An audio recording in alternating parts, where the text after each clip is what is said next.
D1 news ప్రేక్షకులకు నమస్కారం.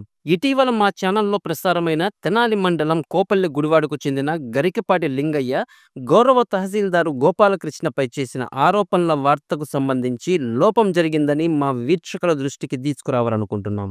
గౌరవ తహసీల్దారు వారి వివరణ తర్వాత మరింత లోతుగా పరిశీలన జరిపి గరికపాటి లింగయ్య చేసిన ఆరోపణలు అవాస్తవమని గ్రహించాము. ఈ వార్తా ప్రసారం వల్ల తెనాలి తహసీల్దారు గోపాలకృష్ణ గారికి కలిగిన అసౌకర్యానికి తీవ్రంగా చింతిస్తున్నాం.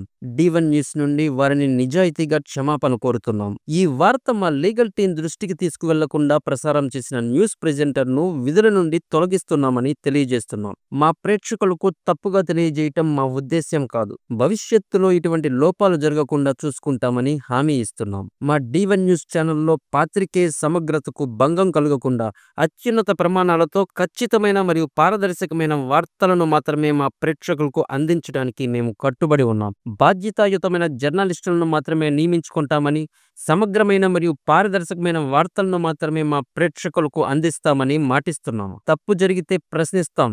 అదే తప్పు మన వల్ల జరిగితే నిస్సంకోచంగా అంగీకరించడం జర్నలిజం లక్షణమని మేము భావిస్తాం. మరోసారి గౌరవ తెనాలి తహసీల్దారు గోపాలకృష్ణ గారిని క్షమాపణ కోరుతున్నాం. ఈ వార్తను D1 ఛానల్ అధికారిక సోషల్ మీడియా హ్యాండిల్స్ మరియు వెబ్సైట్లో కూడా ఉంచుతున్నామని మా ప్రేక్షకులకు తెలియజేస్తున్నాం. నేను మీ తహసీల్దార్ గోపాలకృష్ణ. నిన్న సోషల్ మీడియాలో ఒక ప్రైవేట్ న్యూస్ ఛానల్లో ఒక వ్యక్తి నా గురించి ఏదో తప్పుగా ప్రచారం చేసినట్టుగా ఒక వార్త వైరల్ అయింది. అందులో భాగంగా నేను ప్రజలకి వాస్తవ విషయాలు తెలియాలి అనే ఉద్దేశంతో ఈరోజు అందరి ముందుకు వచ్చాను. మీ అందరికీ తెలుసు, నేను ఆగస్టు 1, 2024 ఇక్కడ తహసీల్దార్గా బాధ్యతలు చేపట్టాను. చేపట్టిన దగ్గర నుంచి సుమారుగా నేను వచ్చిన తర్వాత 18,388 సర్వీసులు ఇచ్చాను బయటికి. అన్ని ఆల్ కైండ్స్ రెవెన్యూ సర్వీసెస్ అన్నీ ఇప్పటికీ నేను ఈ రోజుకి 18,388 సర్వీసులు ఇచ్చాను. అట్లాగే మీ అందరికీ తెలిసిన విషయమే, సుమారుగా 5,800 మంది రైతులకి కనీసం వాళ్ళ అర్జీ కూడా తీసుకోకుండా ఈ ఆఫీస్ చుట్టూ తిరిగే రైతుల సమస్యలు తీర్చడమే ప్రధాన నా ఎజెండాగా భావించి ఉన్నతాధికారుల సపోర్ట్తో ఆ రైతులందరి సమస్యలు కూడా క్లియర్ చేశానని మీకు కూడా తెలుసు. ఇక పర్టికులర్గా ఈ నిన్న ఏదైతే ఆరోపణ చేశారో ఆ విషయంలో చెప్పదలుచుకుంది ఏంటంటే, నేను ఇక్కడ 1/8 ఉద్యోగంలో చేరే నాటికే ఇక్కడ 15/7/2024 కలెక్టర్ గారి దగ్గర గ్రీవెన్స్ పిటిషన్ ఒకటి ఫైల్ అయింది. బొద్దులూరు కిరణ్ తండ్రి శ్రీనివాసరావు పేరుతో, అనుమర్లపూడి వాస్తవుడు ఆయన. వారికి 87 సెంట్లు కొలకలూరు సర్వే నెంబర్ 84/6 పొలం ఉందని చెప్పేసి దాంట్లో వివాదం ఉందని, ఆ వివాదం రెవెన్యూ ఆఫీసర్స్ చుట్టూ తిరుగుతున్నామని 2021 నుంచి పరిష్కారం కాలేదని చెప్పేసి గ్రీవెన్స్ పిటిషన్ పెట్టారు. నేను వచ్చేటప్పటికి ఆ అర్జీ పెండింగ్ అవుతుంది. ఆ అర్జీని పరిష్కరించే క్రమంలో నేను ఫీల్డ్ విజిట్స్ కానివ్వండి, రికార్డ్ వర్క్ అంతా పరిశీలిస్తే ఎవరైతే ఈ అర్జీ పట్టుకొని తిరుగుతున్నారో అతనికి వాళ్ళ మదర్ నాగమల్లేశ్వరి గారి దగ్గర నుంచి గిఫ్ట్ డీడ్ ద్వారా 3666/2021 డేటెడ్ 17/11/2021 వారి తల్లి గారు వారికి రిజిస్టర్ చేసిన గిఫ్ట్ డీడ్ ఉందని తెలిసింది. ఫీల్డ్లో కూడా నేను స్వయంగా విజిట్ చేస్తే ఆ ఫీల్డ్ విజిట్లో కూడా వారే స్వాధీనానుభవంలో ఉన్నట్టుగా తెలిసింది. అయితే రెండో పార్టీగా ఉన్న గరికపాటి లింగారావు అనే వ్యక్తిని మనం దీన్ని రెవెన్యూ కోర్టు కండక్ట్ చేశాం. రెవెన్యూ కోర్టు కండక్ట్ చేసి హీరింగ్స్ కూడా విన్నాం. కేసు హీరింగ్స్ 12/8/2024 అంటే నేను వచ్చిన 12 రోజులకి, అట్లాగే 31/8/2024, అట్లాగే 9వ నెలలో 28వ తారీఖున 3 సార్లు కేసు వాయిదాలు కూడా నడిపాం. చట్ట ప్రకారం ఏదైతే రైట్ అని అనుకున్నామో దాని ప్రకారం నేను ఒక ఆర్డర్ కూడా పాస్ చేశాను 30/10/2024. అయితే ఈ విషయం గౌరవ సివిల్ న్యాయస్థానంలో కూడా ఒక కేసు రన్ అవుతోందని తెలిసింది. ఆ సివిల్ దావాలో కూడా తహసీల్దార్ పార్టీ కాదు, అట్లాగే తహసీల్దార్కి ఎటువంటి డైరెక్షన్ లేదు. ఎప్పుడైనా ఏ మ్యాటర్లో అయినా కోర్టులో కేసు రన్ అవుతున్నప్పుడు మాకు రెవెన్యూ అధికారిగా ఖచ్చితంగా అడ్మినిస్ట్రేటివ్ నేచర్లో ఉన్న జాబ్ మాది. ఖచ్చితంగా ఒక రైతు తిరుగుతున్నాడు అంటే మేము చేస్తాం. ఈ ఆర్డర్ ఇచ్చేటప్పుడు కూడా నేను ఏమని రాశామంటే దాంట్లో కోర్టు తుది తీర్పు ఉత్తర్వులకి లోబడి ఈ చర్యలు ఉంటాయని రాశాం. అండ్ మరి ముఖ్యంగా ఈ ఆర్డర్ పాస్ చేయడంతో పాటు జిల్లా కలెక్టర్ గారికి ఒక లేఖ రాశాను. ఆ జిల్లా కలెక్టర్ గారికి రాసిన లేఖ 22/10 లేఖ రాశాను. 39 నేను ఆర్డర్ పాస్ చేసి 22/10 ఈ ల్యాండ్స్ని డిస్ప్యూట్లో ఉంచండి అంటిల్ లోకల్ కోర్టులో ఎక్కడైతే గౌరవ న్యాయస్థానంలో ఈ విషయం తేలే వరకు దీన్ని డిస్ప్యూట్లో పెట్టమని కూడా రాశాను. ఆ విధంగానే రికార్డు డిస్ప్యూట్లో కూడా ఉంది ప్రస్తుతం. ఈ సోకాల్డ్ ఎవరైతే తిరుగుతున్నారో గరికపాటి లింగారావు అనే వ్యక్తి లోకల్గా ఇట్లా భూముల్ని ఆక్రమించాలనో లేకపోతే ఏదైనా ఏ ఉద్దేశం అనేది దాని గురించి మాట్లాడకుండా ఈ మధ్య రీసెంట్గా నా దగ్గరికి ఇంకో కేసు ఇలాంటి కేసే వచ్చింది గుడివాడ నుంచి. ఆవిడ పేరు గిల్ కృష్ణవేణి అని ఆవిడ వచ్చారు. ఆవిడ కూడా కలెక్టర్ గారి దగ్గర CMOలో గ్రీవెన్స్ ఫైల్ చేశారు. ఆ గ్రీవెన్స్ను వెరిఫై చేసే క్రమంలో సేమ్ గతంలో ఎలాంటి నోటీసులు అవి ఇచ్చి హీరింగ్ విన్నాం, అలాగే వీరికి మొన్న 27వ తారీఖు డేట్తో 3/2 వాయిదాకి రమ్మని నోటీస్ ఇచ్చాం. ఆయన 4వ తారీఖు అటెండ్ అయ్యారు. 4వ తారీఖు అటెండ్ అయినప్పుడు ఈ వ్యక్తి ఆ గిల్ కృష్ణవేణి అనే ఆవిడ క్యాన్సర్ పేషెంట్, ఒక 20 సెంట్స్ వివాదం ఉందని తెలిసింది. ఇది కూడా సుదీర్ఘకాలంగా. ఈ విషయంలో మనం తదుపరి చర్యలు తీసుకోనీయకుండా నిరోధించడం కోసం అతను ఇట్లాంటి చిన్న ఎత్తుగడేశాడని అర్థమైంది. హవెవర్ చట్టం తన పని తాను చేసుకుపోతుంది అనే దానికి ఏమి ఆలోచన ఏం లేదు. మీ అందరికీ తెలుసు నేను ఇప్పటికి 18,388 సర్వీసులు లేకపోతే ఏ సర్వీసులు అయినా సరే ఓపెన్గా చెప్తున్నాను. మంత్రి గారు గౌరవనీయులు నాదెండ్ల మనోహర్ గారు నన్ను ఇక్కడికి తీసుకొచ్చారు.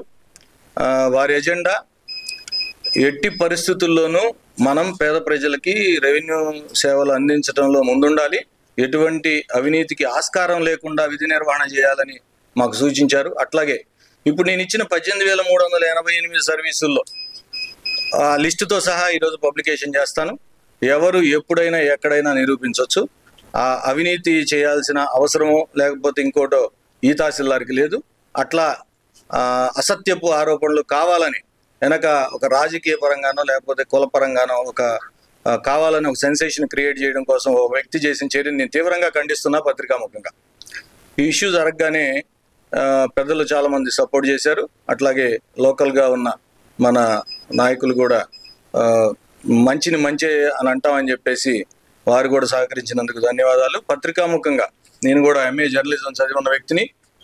నాకు జర్నలిజం మీద మంచి గౌరవం, ప్రేమ, ఇష్టం కూడా. నేను ఒకవేళ ఈ సర్వీస్లోకి రాకుండా ఉంటే ఖచ్చితంగా జర్నలిస్ట్గానే ఉండేవాడిని. నాకు విలువలు ఉన్న జర్నలిజం గురించి తెలుసు. కానీ కావాలని ఎల్లో మీడియా అవతారం ఎత్తి ఒక వ్యక్తిని టార్గెట్ చేసి ఒక వ్యవస్థని టార్గెట్ చేసి వారి గురించి తప్పుగా ప్రచారం చేసే వారిని ఇక అది మీకే వదిలేస్తున్నా పత్రికాముఖంగా. మన తెనాలిలో ఇంతమంది పేపర్ మిత్రులు ఉన్నప్పుడు ఏ రోజు ఎక్కడ ఎప్పుడు మనకి చిన్న గ్యాప్ కూడా రాలేదు. మంచిని మంచి అన్నారు, చెడుని చక్కగా చూపిస్తారు మీరు.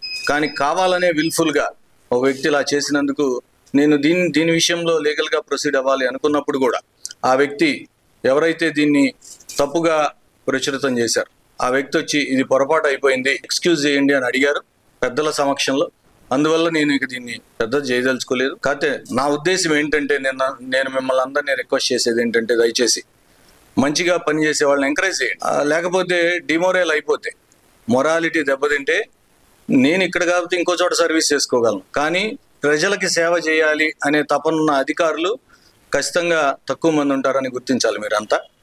ఈ విషయంలో నాకు సపోర్ట్ చేసిన మన మీడియా మిత్రులందరికీ, అట్లాగే మన అసోసియేషన్ ప్రెసిడెంట్ గారు రత్నాకర్ గారు కూడా ముందుకొచ్చారు. అట్లాగే మా మిత్రులు వెంకటేశ్వరరావు గారు కానివ్వండి, మా రవి గారు, సాగర్ గారు అందరూ కూడా దీన్ని తీవ్రంగా ఖండించారు. ఏదైతే ఈ చర్య జరిగిందో కావాలని విల్ఫుల్గా ఒక అధికారి మీద బురద జల్లేందుకు చేసే ప్రయత్నాన్ని వారు తీవ్రంగా ఖండించారు. వారందరికీ కూడా నేను హృదయపూర్వకంగా నమస్కారాలు తెలియజేస్తున్నాను మీ ద్వారా. తెనాలి MRO గోపాలకృష్ణ గారి మీద ఎటువంటి ఆరోపణలు చేసిన వ్యక్తి గరికపాటి లింగారావు అనే వ్యక్తి చేసిన ఆరోపణలు తీవ్రంగా ఖండిస్తున్నాం. అతను మొదటి నుంచి గుడివాడ గ్రామంలో అనేది వివాదాస్పద చేస్తూ ఉంటాడు. అతను చేసిన 87 సెంటు అనేది పొలం అనేది ఈ బొద్దులూరు కిరణ్ అనే వ్యక్తికి చెందుతుంది. దానికి అతనికి ఎటువంటి సంబంధం లేదు. MRO గారి మీద కేవలం ఏదో నిందలేయాలి, అతను ఏదో మీడియాలో రావాలనే వ్యక్తిగత అభివృద్ధి కోసం నిన్న ఇటువంటి ఆరోపణలు చేశాడు. అతను చేసిన ఆరోపణల వలన అది ఏంటంటే MRO గారి నిజాయితీపరంగా పనిచేసే వాళ్ళకి చాలా ఇబ్బందిగా ఉంటుంది. అలానే పనిచేసుకోవడానికి రైతుల సమస్యలన్నింటినీ తీర్చడానికి ఇలాంటి MROని గత ప్రభుత్వంలో కూడా మేము ఎప్పుడు చూడలేదు. గత ప్రభుత్వంలో కూడా ఎంతో రైతు MRO అయితే ఎలా ఉంటుందో అలా పనిచేసి పెడుతున్నారు రైతులకి MRO గారు. ఈ ఎంఆర్ఓ గారు చేసిన సమస్య పరిష్కారం ఇంతవరకు గత ఎంఆర్ఓలు కూడా ఎవరు పరిష్కరించాల. ఇటువంటి ఎంఆర్ఓ గారి మీద నిందలు వేయడం అనేది దాన్ని మేము గుడివాడ గ్రామం తరఫున మా ఊరి అతను ఆరోపణలు చేసినందుకు మేము క్షమాపణ కోరుతున్నాం. నా పేరు బొద్దులూరు కిరణ్. Lingarao problem creator. అసలు అతను ఎంఆర్ గారికి నేను డబ్బులు ఇచ్చాను, 10 లక్షలు ఇచ్చానని చెప్పాయంట తహసీల్దార్ గారికి, తెనాలి తహసీల్దార్ గారికి. నేనైతే రూపాయి ఇవ్వాలి సార్కి. సార్ ఈజ్ నాకు సేవలు బాగా చేశారు సార్, సర్వీసు. ఇతను ఇలా పితాల భూమి లాక్కుంటాం ఇదే చేస్తాను, 14 రొటీను. మా మేనమామే అతనికి ఇదే పని. కోర్టు చుట్టూ తిరుగుతాడు, ఎంఆర్ ఆఫీస్ చుట్టూ తిరుగుతాడు, అదే పని. పోలీస్ స్టేషన్ తిరుగుతాడు, అదే పని అతనికి. అతను ప్రాబ్లం క్రియేట్ చేసేది అతను.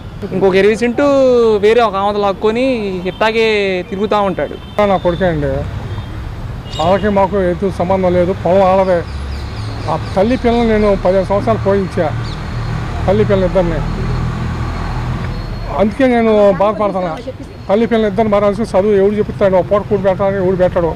15 సంవత్సరాలు రూపాయిల మళ్ళీ మా ఆడాళ్ళు ఒక అరెకరం పండించుకుంటున్నారు, ఆ ఎకరం వాళ్ళే పండించుకుంటున్నారు. ఇన్ని పనులు చేస్తాను ఎంఆర్ గారు. నేను రూపాయిల నేను ఇలా తెలియదు ఆ సంగతి. ఆవిడ 15 సంవత్సరాలు మీకు పోషిస్తున్నాడు ఇద్దరిని. ఆ కాక మీద ఉన్నాడు. ఎవరు తీసుకెడతా 15 సంవత్సరాల నుంచి మాటలా.